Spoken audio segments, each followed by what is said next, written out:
Introduce my panel to you. To my immediate right is Raphael Tuju.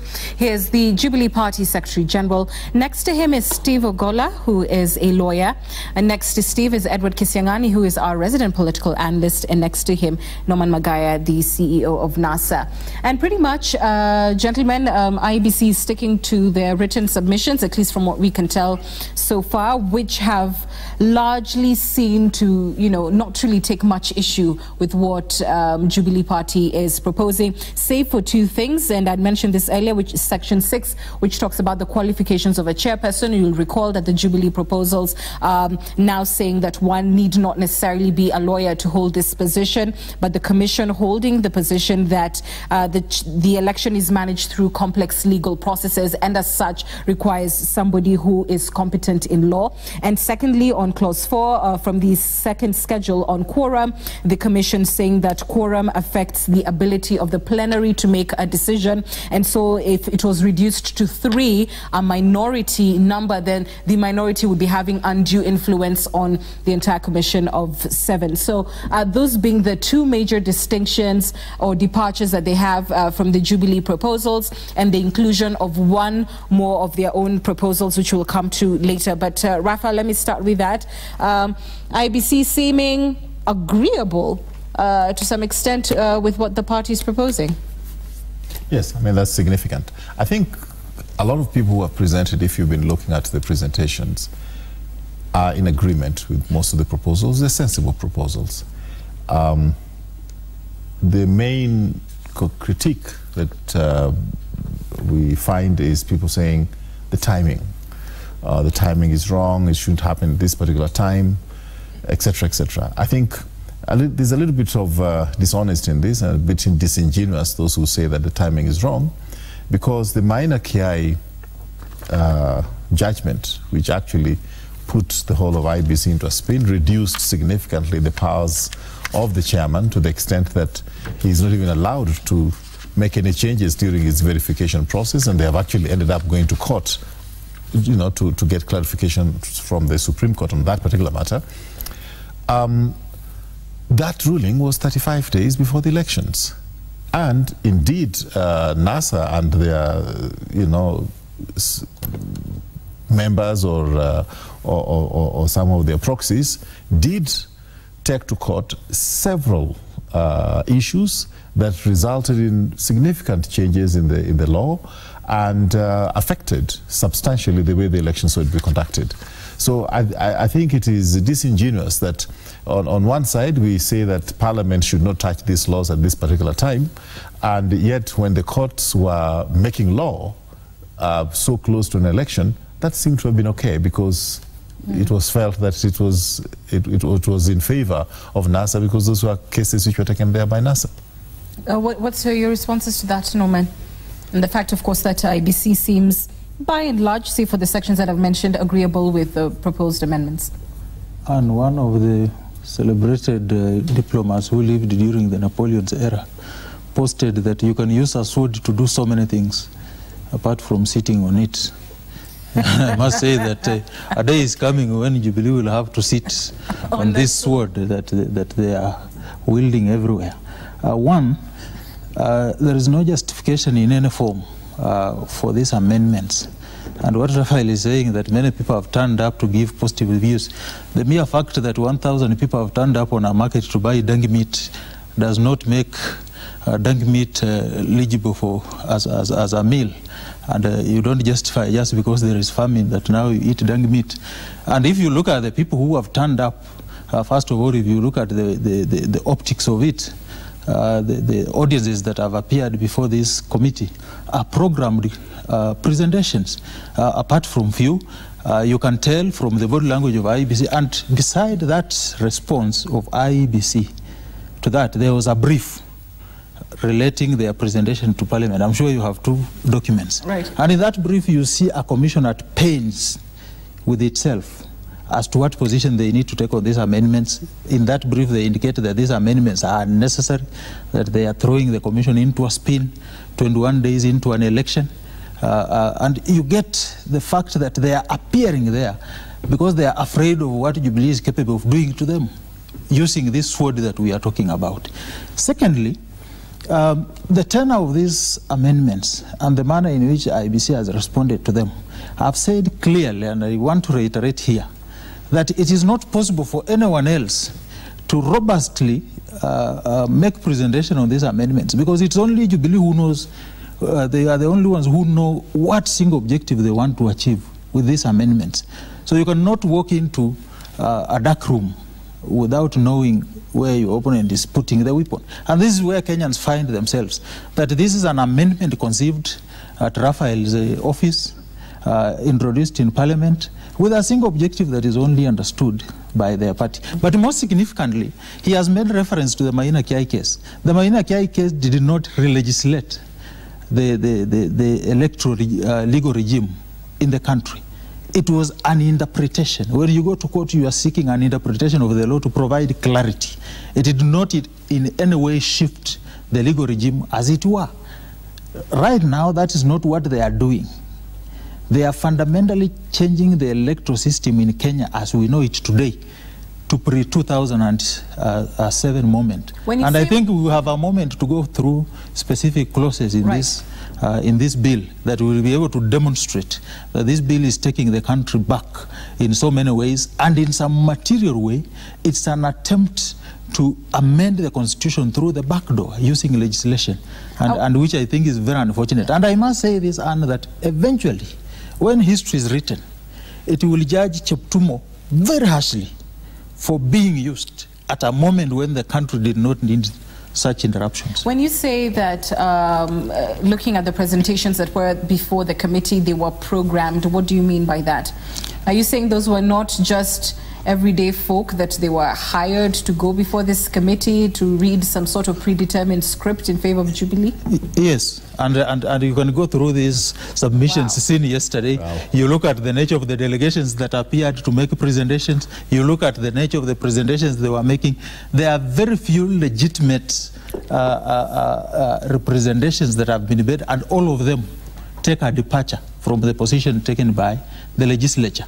Apart from IEBC, which is working with both feet on two tunnels, with an idea that they don't want to offend Jubilee, they don't want to offend NASA, so they don't want these amendments. They want these amendments in some way, which is unhelpful for the country. Raphael, you hired people to go and make these presentations before the commission? Look, I don't blame him. That's how they operate. All those guys who will go into the streets tomorrow are hired by them. So, so he's assuming you do the same thing? So he's assuming we do the same thing. So really, I don't need to comment on that. You see, you've opened that door, Raphael. You surely must walk through it. We can track your events. The one you had in Kakamega, buses, Kenya Mpya from Thika Road, found themselves transporting people to Kakamega. We've seen what has happened in Kisii today. City shuttles, buses from Nairobi found themselves in Kisii. If you open that door, I can walk you through it for 24 hours. But how about we keep it short, because that is not the subject of our discussion this evening. Let's not go there, gentlemen. Let's not go there. Let's stick to the substance. That he says it. Can that be allowed at least once? You have a 30-second rejoinder. Okay, 30 seconds is that, you know, when we have these demonstrations in the streets of Nairobi, we have them in Siaya, we have them in Homa Bay, we have them in Migori. In Kakamega and Kitui, we don't even have a twig waving demonstration. Okay.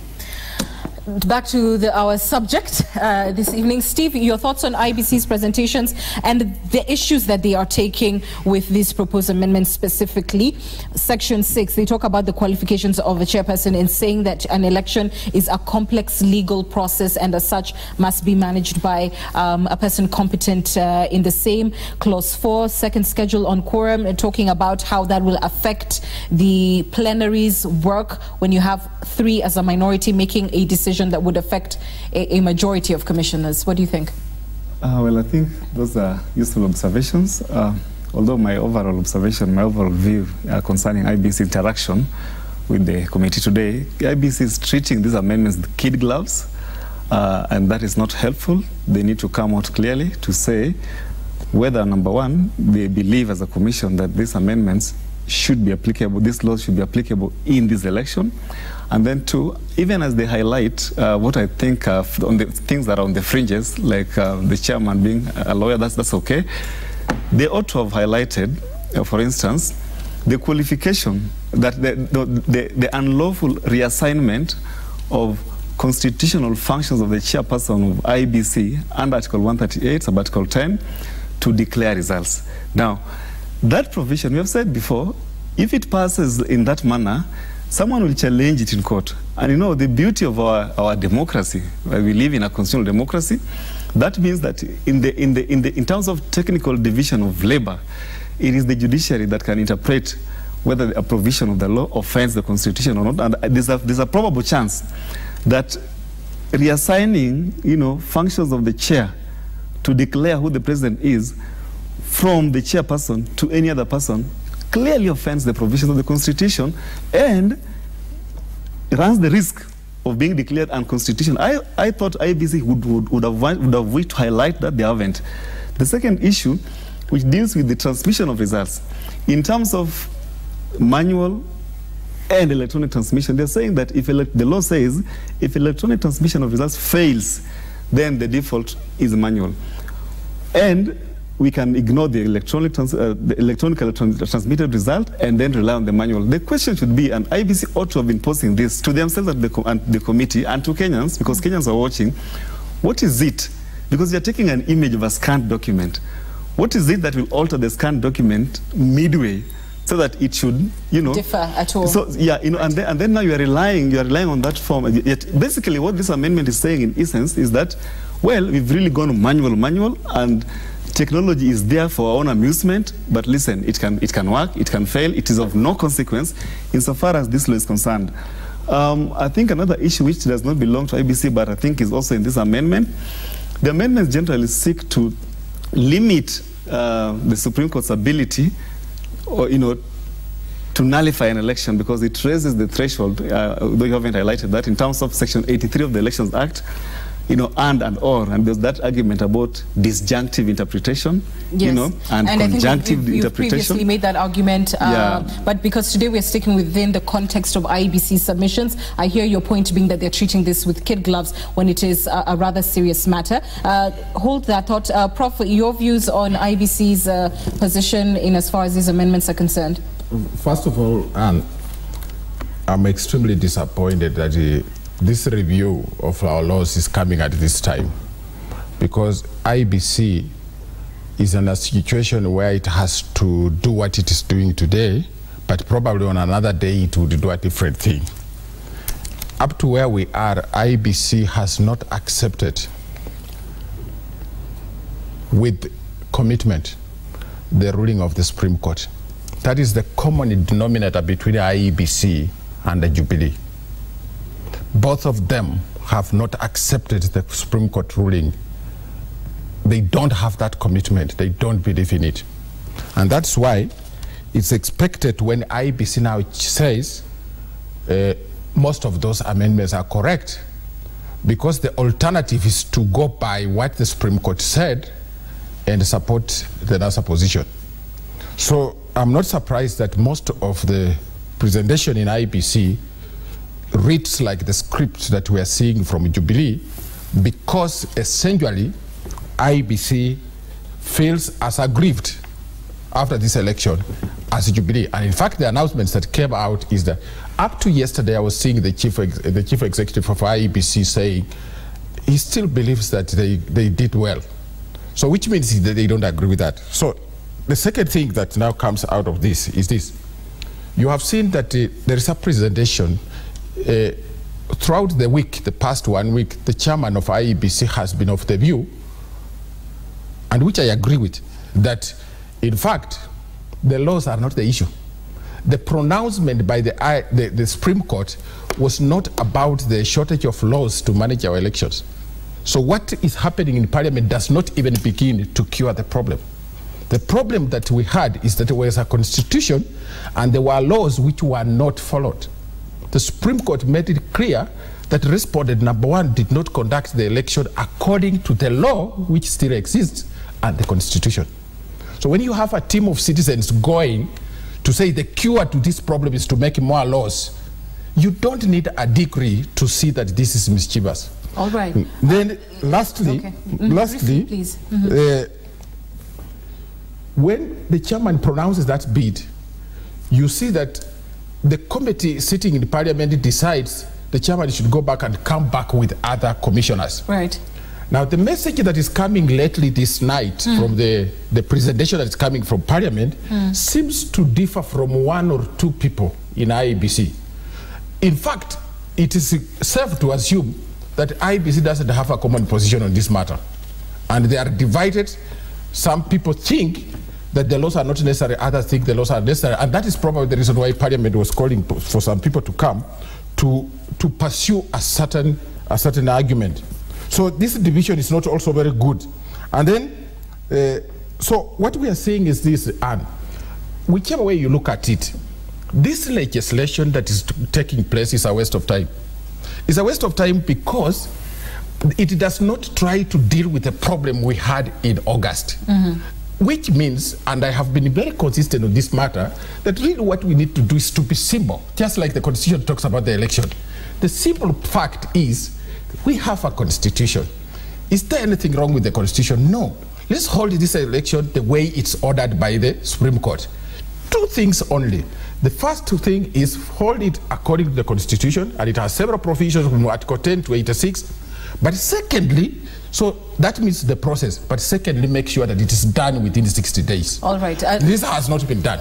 Rafa, let me allow you right of reply to those 2 points. Well, I think that there's a little bit dishonesty on our side, and I think I've reached a certain age that I can tell you the truth, because I don't really have to worry so much what you think after I've told you the truth. The IBC chair, for a start, is probably the only position in this country where only one person can get it. Only one person can be there, and if he's not there, there's no succession plan. Which means that should Honorable Chebukati resign, for example, should he fall sick that he's not able to do his functions, should he die, God forbid, should he leave the country for any reason, then it means we will not have an election. Indeed, when NASA has been saying there will be no elections, they've been asked several times, what do you mean there will be no elections? And they'll never tell you, they say that's their secret weapon. Talking as a politician, abductions take place in politics. Kidnapping takes place in politics. That was not the problem in August. That was not the problem. I agree with you. I didn't disturb you. Let me just finish. to point out with respect, that was not the problem in August. The moment I go to the truth, you get so itchy about it that you cannot let me finish. The truth of the matter is that if for any reason he resigns or he does not, is not able to do his functions, in this country there's anticipation. Whether it is the Chief Justice, there must be a deputy who can do that job. Whether it is Parliament, there must be a deputy speaker who can do that job. Whether it's the presidency, there must be a deputy president who can take over in the event that the president is not able to continue the function. Why is it all of a sudden that the chairman of the IBC is the one person who none of these things can happen? Does Jubilee suspect that the IBC commissioner has reason to resign and throw the election of October 26th into chaos? I made my presentation this morning, well, this afternoon, and I did ask Parliament to ask him that question. It has been in the social media that he has threatened to resign before. It is in the social media. It's not asked, should he be asked? So really, the country must have a fallback position. So I'm very clear about that. You can talk about quorum, I probably would agree with you, but the country must have a fallback position, especially consider that some of the commissioners have come up in very dramatic ways to say, oh, my life is in danger. So I've smuggled, I don't know, somebody from, through the airport. So what happens if any of them decide to resign? And it is their constitutional right to resign and to refuse to do the work. There must be a succession plan. Number two, ODM NASA has been telling us, until our ears are tired, that there will be no elections. The only other way by which there will be no elections is if one of the candidates passes on, unfortunately, God forbid. The other one is if one of the candidates decides that he abandons the electoral process, which before we came in here, I drew his attention to it. I think it's in the 2013 judgment of the Supreme Court is number 289. And that opinion from the Supreme Court of 2013, even though they were not confronted with that issue, is there. Parliament has to put some certainty, otherwise you're going to find ourselves in a situation that 5 days before the election, the country has spent 12 billion shillings plus and still counting in the electoral process. One of the candidates decides that they are not participating, and then they throw the whole country into a spin after spending that kind of money. Nobody should have the right to subject this country to that. Let me then use that to enter our second topic. And Norman, if you would kick us off, being the fact that here's Jubilee again on the road this week, appealing for voters. NASA conspicuously absent from the campaign trail once again, putting a spotlight, and Jubilee has put the spotlight on yourselves as to why you're not campaigning, and secondly, why you're opting for pressers and street protests. Why is this NASA strategy not to campaign if they are committed to Uchaguzi Bora on October 26th? I think, Anna, I will start first of all. I think there are things that Raphael has said that touch on constitutionalism that I will do an injustice to myself if I don't touch. One, on the question of the chairperson of the commission. One, you look at the objects of legislation. Why does a legislature have to enact a specific law? Okay? Are they dealing with a mischief? Are they dealing with a lacuna? What are they dealing with? And I've said that what this amendment does, as flawed as it is, because it's unconstitutional both in substance and content, is Jubilee, one, either they have a preferred commissioner, a favored commissioner who can deliver a specific verdict for them, and the only way to give entry to that commissioner is through amendment of the law. That is one. Two is they may be knowing something, and that's why when this bill was first introduced, I stated at the Bomas of Kenya that Jubilee must come out clearly and without ambiguity assure the nation that the security and life of the chairman of the Independent Electoral Boundaries Commission is not at risk. Because up to date, we have had no update whatsoever as to the investigations into the murder of Chris Musano, which was also a calculated murder to achieve a political objective. And I have no fear saying that. Jubilee or the police? Sorry, please answer my question. There is a government arm. There is a government arm, and that government is controlled by Jubilee. Okay? And it's Jubilee that is answerable to Kenyans on matters security, and the buck stops at their doorstep. The third thing is that the Constitution in Article 250 clearly creates a distinction between the chairperson and the member of a commission. And you have to read Article 250 together with Article 138.3 and Article 138 sub-article 10. And the impression you get, the only applying a plain interpretation to the Constitution, is that you cannot have another person given the powers of the chairperson through a legislation to perform that power. That legislation will be attempting to amend the Constitution in a material way, and therefore by dint of Article 2 of the Constitution, that such legislation will be unconstitutional. The second thing that comes into play on these amendments is the amendments completely ignore the electoral history of this country, where we've come as a country, why specific enactments have been done, why technology became a critical aspect of our electoral process. So to run away from it without considering the history that brought us to where we are, one, by creating a situation where you are saying that in case of contradiction between electronically and manually transmitted, that the manual form takes precedence. Yet there is presence of evidence that is showing you that there is a contradiction, and what you need to fix in law is to how to harmonize the two positions. Instead, you are taking preference. One is that a manual document renders itself to manipulation. It renders itself to alteration. And we have instances in this country where returning officers used to go missing. You remember Kivuit saying returning officers have gone missing, their phones are off, they are busy cooking results. This is the history that is enshrined in the popular Kriegler report that Raphael wants to keep a blind eye because of a short-term political objective.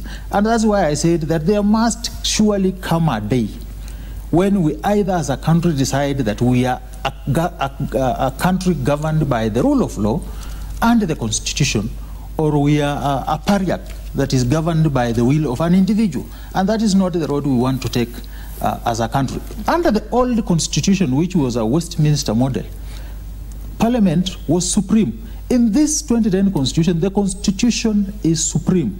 And that is where everything in this country starts, that's where everything ends. The last point I want to make, and to the disappointment of Raphael, and I want to reiterate that Raphael, especially with these amendments and the totality of all issues surrounding this election, I have no fear in stating that there will be no election on the 26th of October. And I've stated before that perhaps the only event you will have, being a member of Jubilee, is Uhuru Kenyatta's birthday party. Wow. I don't know where to go with that part. Well, you will say, Raphael, you'll celebrate the birthday clearly. Yes, can I say something? Not only will we celebrate the birthday, we will also celebrate the victory. Can you say something, Anne? Two things. It's not beneficial to debate the legality, propriety, and even the constitutionality of those amendments, because you said anyway that any lawyer, if you ask any lawyer who is objective, will tell you that any attempt to reassign a function that is assigned by the Constitution will be problematic.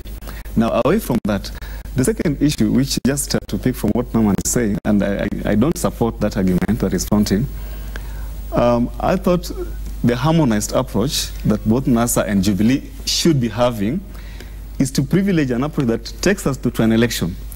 I think it's disturbing, to say the least, to be honest, that on the one hand, IBC is progressing with preparation for election. On the other hand, the CEO of NASA is saying there's not going to be an election. We may want to do a judicial inquiry, just sort of pose that question to ourselves, and if you're unable to answer it, the reason why we have courts, if you can't agree, a judicial inquiry, not a judicial inquiry as such, but that question should be subjected to a judicial interpretation. You see, the thing is this: we are going to commit. Whether there will be an election, right? NASA is saying there's not going to be an election. You see, now the law as it stands now, if there are more than one candidate, Article 138 sub-Article 2 says election must be held in every constituency. You get? Now, the only regulation that I've seen, Regulation 52 of the Election General Regulations of 2012, says that the only opportunity for someone to formally withdraw is 3 days after nomination. I'm sure Honorable Tui was trying to point to me that the provision, I think paragraph 290 of the Supreme Court judgment in 2013, Raila Odinga 2013, that says that if a candidate abandons an election, then the next candidate remains can be declared president. Well, because of that provision, that paragraph 290 of the 2013 presidential election decision judgment and Regulation 52 of Election General Regulations 2012, we may need an interpretation by a court of law what that means in the context of what NASA is saying. I believe, Naman, what we should be doing, what we should be promoting as a country is an approach that privileges an election, and if NASA is certain that there's not going to be an election, we may want to recommit those funds elsewhere. We just seek an interpretation of what that means. The court may tell us, well, if that abandonment really means that they're no longer interested in election, then the person succeeds. Prof, you may respond, but I really need to move our conversation forward because of time, Prof. And so as you do respond, please do it in the context of the fact that Jubilee has also repeatedly brought the question that we are out here on the campaign trail campaigning. NASA is out there giving press conferences, etc. What does it mean, even with what you've heard Magaya say, that there shall not be an election? There are so many ways of campaigning. this assumption that NASA is not campaigning is based on the fact that there is an agreed way of campaigning in heaven. It doesn't exist. So even by telling people that their election probably was stolen, was a way of campaigning to recruit the nation to their side. So it's not true, in my opinion, to say that maybe they are not campaigning. Yes, they might be campaigning, but try to second guess. Because campaigns, some people can be calling you at night to tell you vote for me, but during the day they go do other things. So, but the most important thing that I wanted to add, Anne, NASA cannot stop the election. My suggestion is that we can achieve both. Let us have the election on 26th of this month, but let us have a good process as ordered by the Supreme Court. But a single party cannot tell us that there will be no election. So while NASA should be reprimanded for saying there will be no election, the Jubilee outfit should also be reprimanded for thinking so much about the election date and developing cold feet when people discuss the process. Can I say something about this? First of all, I'm very disappointed with Professor. For the first time, I'll express this in this particular forum, but I'm allowed to do that. Yes. That the Chief Executive Officer of NASA has said that there's no way by which there will be an election. You are trying to navigate him out of that position in which he has put himself. And I want to be able to state to Kenyans that we are preparing for elections on the 26th of this month, or the date which has been given by IBC, out of obedience to the court ruling that stated that we go back for elections and the candidates were defined in strict compliance with the law. And that's what we're going for. Now, if one party decides that they are not going to participate and they're throwing tantrums, I want to be able to tell you here that as Jubilee, we will not babysit these guys, that every time they throw tantrums, that we look for ways of accommodating them and being nice to them. That's why we're in Parliament. We are changing the laws to ensure that if they don't appear for those elections, like if you don't show up for a game, the match is awarded to those who showed up. But let me ask you this, Raphael.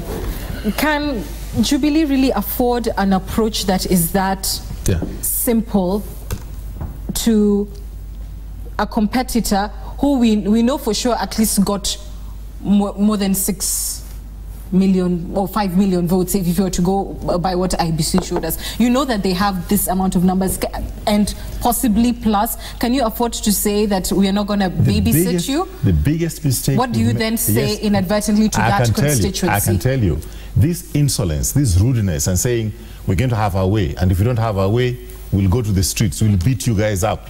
That kind of blackmail. That is the sort of thing which has been the biggest mistake in our political arena, that some people always think that they must always have their way, and if they don't have their way, they go to the streets. Let me tell you what, let them go to the streets for the next 10 years. I think Anne is asking, it's very easy. It is very easy in this context to appreciate what Raphael is referring to. In terms of fighting for democracy, fighting for expansion of civil liberties and rights, Raphael himself has no record. He's not fought for any of those things. That's why for him, people exercising their constitutionally provided rights to picket, to demonstrate, is a rather very contemptuous aspect that he pays no attention to.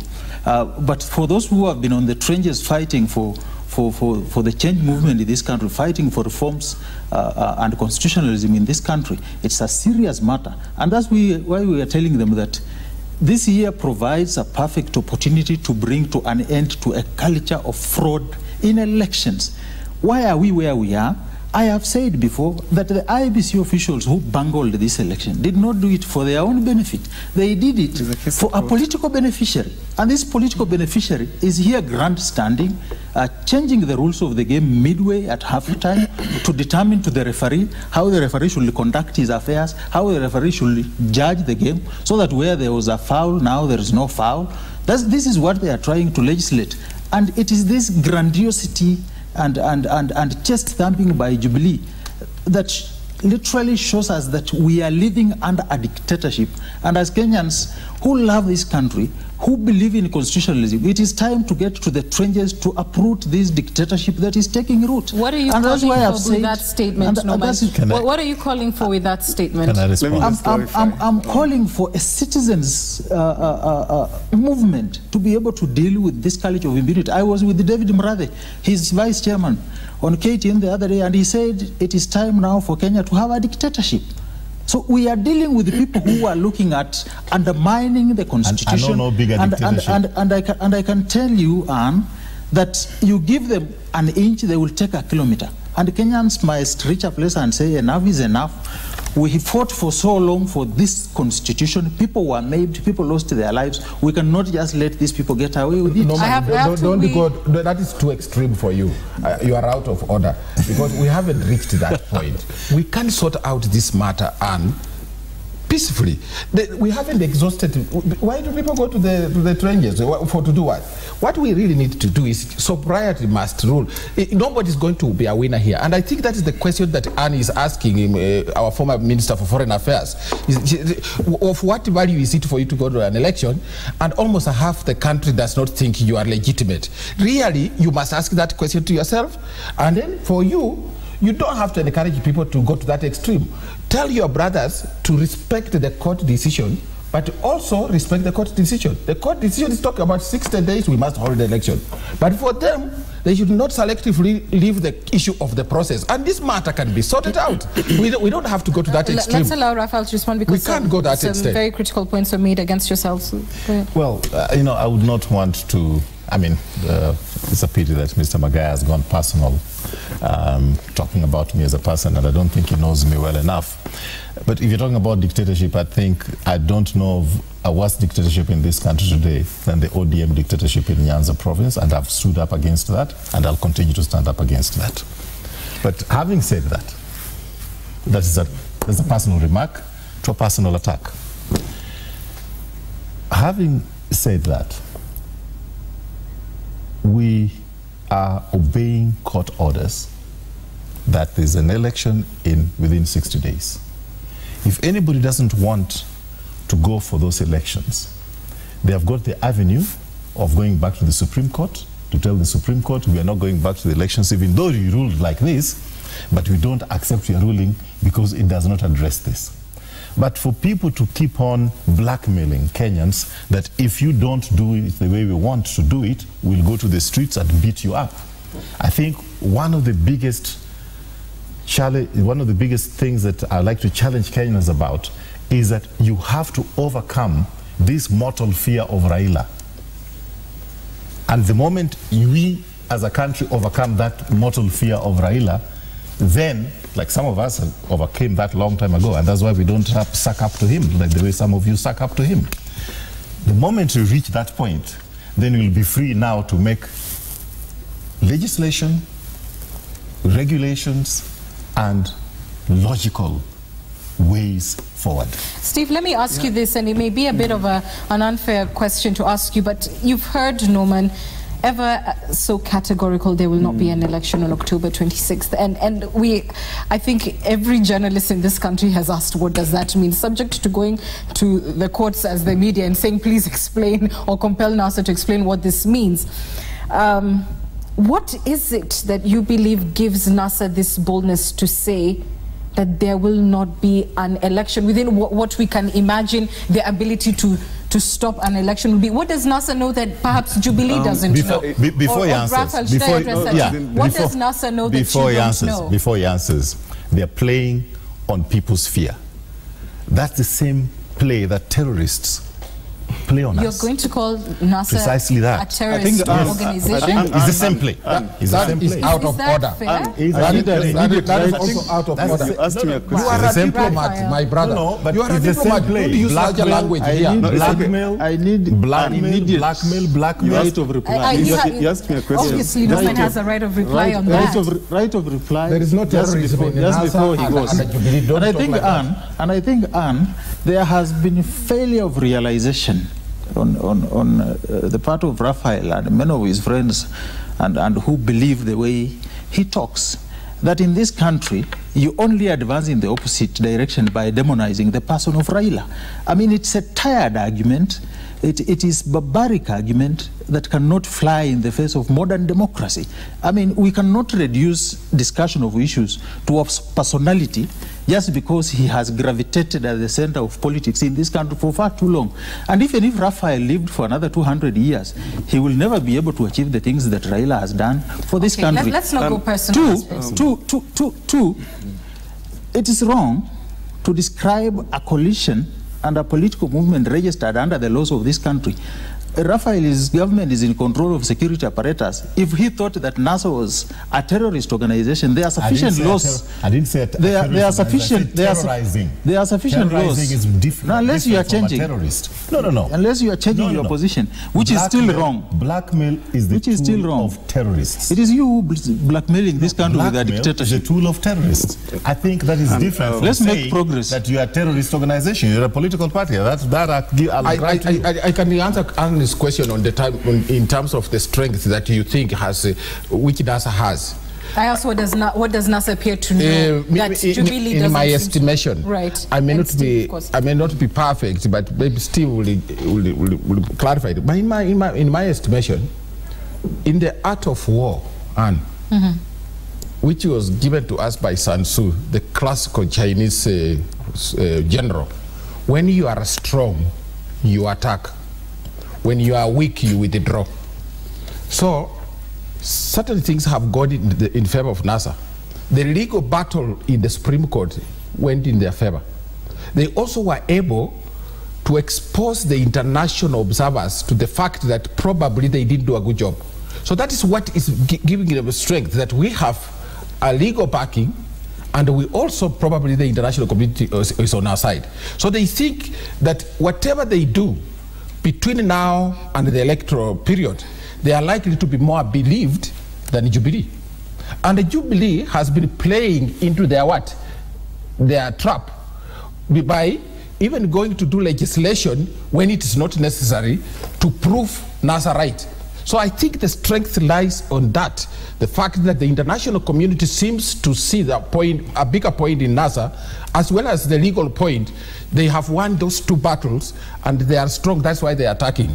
So if I were in Jubilee today, from purely political perspective, I would take a retreat. I would not attack because the Supreme Court didn't favor Jubilee. The international community is revising its position. So why do you attack when you are in a position of weakness? Steve. I will not do that. So it's a political naivety on the part of Jubilee. Fair enough, Prof. Steve. Well, and what has happened from 1st of September, NASA walked out of the Supreme Court dressed in fine statutory constitutional linen, yes, which they were supposed to wear with humility and grace. But I think now they're progressing. They have soiled that linen, to say the least. What has happened is this. If you have political dividend and legal dividend, you must also use it carefully in a manner that promotes what is good for public interest. Remember, Anne, the reason why we are continuously making reference to the Constitution, because we are still a rule of law country. Now, as a rule of law country, it gives us an opportunity to challenge when government action is out of step with the law, but equally it binds us as individuals to make sure that we organize our affairs to match the expectations of the law. Article 37 that NASA is referring to and referencing the demos, nobody is contesting that you have a right to picket. But listen, as you picket, can you also be careful not to disrupt the order of government or the lives and livelihoods of Kenyans? Remember, in stable democracies, Anne, the purpose of protest, number one, is to bring the discussion from the private spaces to the public spaces. And number two, to document disaffection with a particular issue that you have. And number three, perhaps to shame someone into resignation. Now, and that is why in Western world, in stable democracies, it is not uncommon to go and even sort of join people who are protesting and even take photos with them. In Kenya, if you hear there's a protest, you probably want to take off. Now, that approach, that if NASA is taking that approach of using Article 37 to start doing things that are extra-constitutional, you know, you activate your right within the Constitution. If you want to walk in the Constitution, you must abide by the Constitution every step of the way. That is what the rule of law requires. But you can't start the way the Christians say, you can't start in the spirit and finish in the flesh. You can't anchor your claim in the Constitution, but then as you progress, Norman, you progress after the Constitution. My approach would be this. If NASA wants to be out in the streets tomorrow, I believe the police have been notified. They are there to provide security and to make sure that they can pick out elements who may want to use that opportunity to disturb the peace, to commit offenses. But NASA should not be seen to be endorsing an approach that privileges a violent protest. That approach is clearly out of context with the Constitution, offends the principles of Article 37, and perhaps, and just to reference what Norman has said, and I find great disaffection and dissatisfaction with that approach. Article 138.2, which has been debated here before, it was not meant to be abused. The Supreme Court said, let there be an election within 60 days. Now, the substance or the core issue of the protest that NASA is going to the street tomorrow is actually a subject of litigation. Remember, it was reported, I think yesterday, that before the High Court, somebody has posed the question whether the 7 commissioners and the CEO are fit to continue presiding over this election. Now, so there's no point to be on the streets. That is what the rule of law requires. Okay. The judge said on Wednesday next week he's going to make a determination. Might NASA be careful, perhaps, to wait the outcome of that determination, as opposed to demanding the resignation or ousting through an extra-constitutional means persons who are now busy organizing. Remember, Anne, if you rely, listen, if you rely on the same IBC to continue preparing with the elections, and at the same time you delegitimize that process, you get. Then that's why I said. But they've already told you there will be no election. So they're not. Mr. Gola, you cannot talk forever. We have the right to reply. Norman, go ahead. We have the right to reply. You cannot just make adverse comments Norman, the floor is yours. out of ignorance.